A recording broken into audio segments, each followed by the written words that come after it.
जब हम किसी चीज को देखने की बात करते हैं तो हम मानकर चलते हैं कि वह चीज हमसे अलग है। हम पेड़ को देखते हैं, हम आकाश को देखते हैं, हम किसी मनुष्य को देखते हैं, लेकिन चेतना को कैसे देखेंगे? क्योंकि जो देख रहा है वही तो चेतना है। और यहीं से श्री अरबिंदो के विचार हमें एक ऐसी दिशा में ले जाते हैं जहां सामान्य सोच काम करना बंद कर देती है। जब मैंने पहली बार चेतना पर अरबिंदो के विचार पढ़े तो एक बात ने मुझे बहुत प्रभावित किया था। वे बार बार मनुष्य का ध्यान बाहर की दुनिया से हटाकर भीतर की ओर ले जाते थे। वे कहते हैं कि मनुष्य दुनिया को जानने में इतना व्यस्त हो गया है कि उसने स्वयं को जानना लगभग छोड़ दिया है। हम ग्रहों का अध्ययन करते हैं, समुद्र की गहराइयां मापते हैं, तकनीक बनाते हैं, नई नई चीजें खोज लेते हैं, लेकिन जिसने यह सब खोजा उस चेतना को जानने की कोशिश बहुत कम करते हैं। अब जरा अपने जीवन को देखिए। सुबह उठते हैं, काम करते हैं, लोगों से मिलते हैं, खुश होते हैं, दुखी होते हैं, सपने देखते हैं, डरते हैं या उम्मीद करते हैं, निराश होते हैं और फिर रात को सो जाते हैं। लेकिन इन सभी अनुभवों के पीछे जो हमेशा मौजूद रहता है, क्या आपने कभी उसे देखने की कोशिश की है? शायद नहीं, क्योंकि हमारा ध्यान हमेशा अनुभवों पर रहता है, अनुभव करने वालों पर नहीं। श्री अरबिंदो के अनुसार चेतना को देखने की यात्रा यहीं से शुरू होती है, जब मनुष्य पहली बार अनुभवों से हटकर अनुभव करने वालों की ओर देखना शुरू करता है। अब मैं आपसे एक छोटा सा प्रयोग करने के लिए कहूंगा। अभी अपने मन को देखिए कुछ सेकंड के लिए, बस देखिए। उसे रोकने की कोशिश मत कीजिए, उसे बदलने की कोशिश मत कीजिए, सिर्फ देखिए क्या हो रहा है। कोई विचार आ रहा है, फिर शायद कोई याद, फिर कोई चिंता, फिर कोई कल्पना। विचार लगातार आते जाते हैं, लेकिन उन्हें देख कौन रहा है? यही वह प्रश्न है जिसे अरबिंदो अत्यंत महत्वपूर्ण मानते हैं, क्योंकि अधिकांश लोग विचारों में इतने उलझे रहते हैं कि उन्हें देखने वाले का ध्यान ही नहीं रहता। मान लीजिए आपके सामने एक नदी बह रही है, पानी बह रहा है, धारा बदल रही है, लहरें उठ रही हैं, लेकिन किनारा स्थिर है। अरबिंदो कहते हैं कि विचार नदी की तरह है और चेतना उस किनारे की तरह। समस्या यह है कि हम पूरी जिंदगी नदी में बहते रहते हैं, किनारे पर खड़े होना सीखते ही नहीं। और जब तक आप किनारों पर खड़े नहीं होंगे तब तक आप नदी को स्पष्ट रूप से नहीं देख सकते। ठीक यही बात मन पर लागू होती है। जब तक आप विचारों के साथ बहते रहेंगे आप चेतना को नहीं पहचान पाएंगे, लेकिन जिस दिन आप विचारों को देखना शुरू कर देंगे, जिस दिन चेतना की पहली झलक मिलने लगेगी। अब यहाँ एक बहुत बड़ी गलतफहमी को समझना जरूरी है। कई लोग सोचते हैं कि चेतना को देखने का मतलब है कोई दिव्य प्रकाश दिखाई देना, कोई अलौकिक अनुभव होना, कोई रहस्यमय ऊर्जा महसूस होना। लेकिन अरबिंदो के विचारों को पढ़ते हुए ऐसा लगता है कि वे हमें कुछ और समझाना चाहते हैं। वे हमें किसी चमत्कार की ओर नहीं ले जाते, वे हमें जागरूकता की ओर ले जाते हैं। क्योंकि चेतना हमेशा मौजूद है, उसे बनाना नहीं है, उसे लाना नहीं है, उसे जगाना नहीं है, पहले उसे पहचानना है। जरा सोचिए, जब आप दुखी होते हैं तब भी आपको पता होता है कि आप दुखी हैं।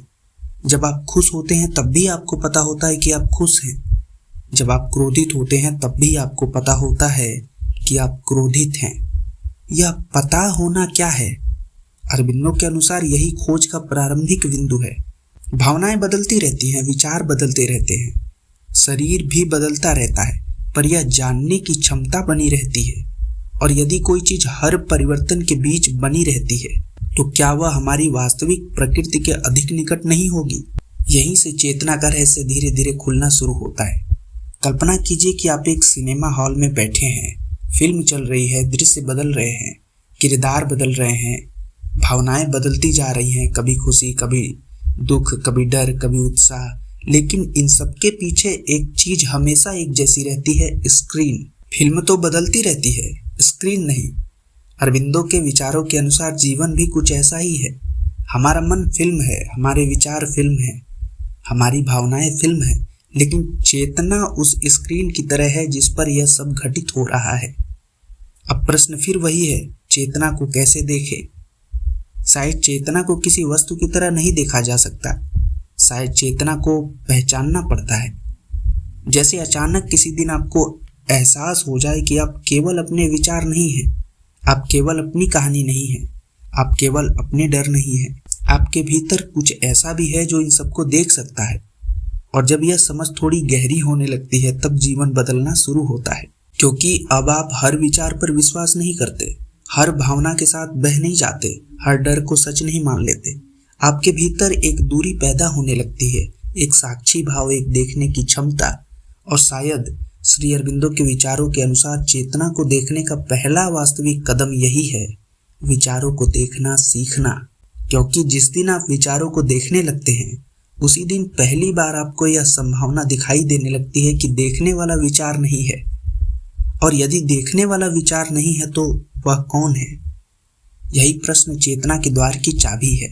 और शायद पूरी आध्यात्मिक यात्रा इसी एक प्रश्न के चारों ओर घूमती है, जो यह सब देख रहा है वह कौन है? अब यहाँ एक बहुत रोचक बात आती है। जब कोई व्यक्ति पहली बार इस प्रश्न को गंभीरता से पूछता है तो उसका मन तुरंत उत्तर देने की कोशिश करता है।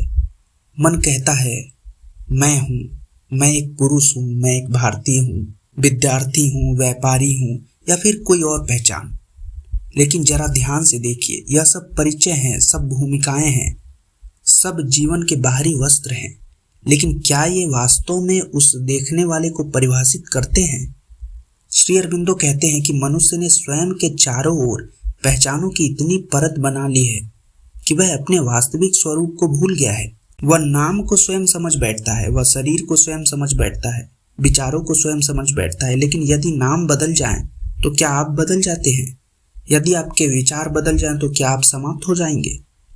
यदि आपकी भावनाएं बदल जाएं तो क्या आपका अस्तित्व तो मिट जाएगा? नहीं, कुछ ऐसा है जो इन सभी परिवर्तनों के बीच बना रहता है। और चेतना को देखने की कला उसी कुछ को पहचानने की कला है। अब कल्पना कीजिए कि आप एक कमरे में बैठे हैं और कमरे में लगातार आवाजें चल रही हैं, पंखे की आवाज, बाहर वाहनों की आवाज, लोगों की बातें, कुत्तों का भौंकना, पक्षियों की आवाज। इन सभी ध्वनियों के बीच क्या आपने कभी उस मौन को महसूस किया है जिसमें ये सारी आवाजें उत्पन्न हो रही हैं? अक्सर नहीं होता ये, क्योंकि हमारा ध्यान आवाजों पर चला जाता है, मौन पर नहीं। अरविंदो के अनुसार मन भी कुछ ऐसा ही है, हमारा ध्यान विचारों पर चला जाता है, लेकिन जिस चेतना में विचार उठ रहे हैं उनकी ओर ध्यान नहीं जाता। यही कारण है कि वे बार बार जागरूकता की बात करते हैं, ध्यान की नहीं, तकनीक की नहीं, बल्कि जागरूकता की। क्योंकि चेतना को देखने का अर्थ किसी विशेष अनुभव को पैदा करना नहीं है, बल्कि जो पहले से मौजूद है उसे पहचानना है। अब आप सोच रहे होंगे, ठीक है, मैं विचार को देख सकता हूँ, लेकिन इससे चेतना कैसे दिखाई देगी? बहुत अच्छा प्रश्न है ये, और यहीं पर अधिकांश लोग भ्रमित हो जाते हैं। वे सोचते हैं कि एक दिन अचानक कोई दिव्य दृष्टि प्रकट होगा, कोई प्रकाश दिखाई देगा, कोई असाधारण अनुभव होगा, और तब वे कहेंगे, हाँ, अब मैंने चेतना देख ली। लेकिन अरविंदो का संकेत कुछ और है। वे कहते हैं कि चेतना को देखने का अर्थ वस्तु को देखने जैसा नहीं है। जैसे आप अपनी आंखों को सीधे नहीं देख सकते, लेकिन आपको पता है कि वे मौजूद हैं क्योंकि उन्हीं के कारण सब कुछ दिखाई देता है। उसी प्रकार चेतना को भी सीधे वस्तु की तरह नहीं देखा जाता, बल्कि यह समझा जाता है कि वही हर अनुभव का आधार है। इसे समझने के लिए आप एक दिन ध्यान में बैठिए, सिर्फ 5 मिनट के लिए।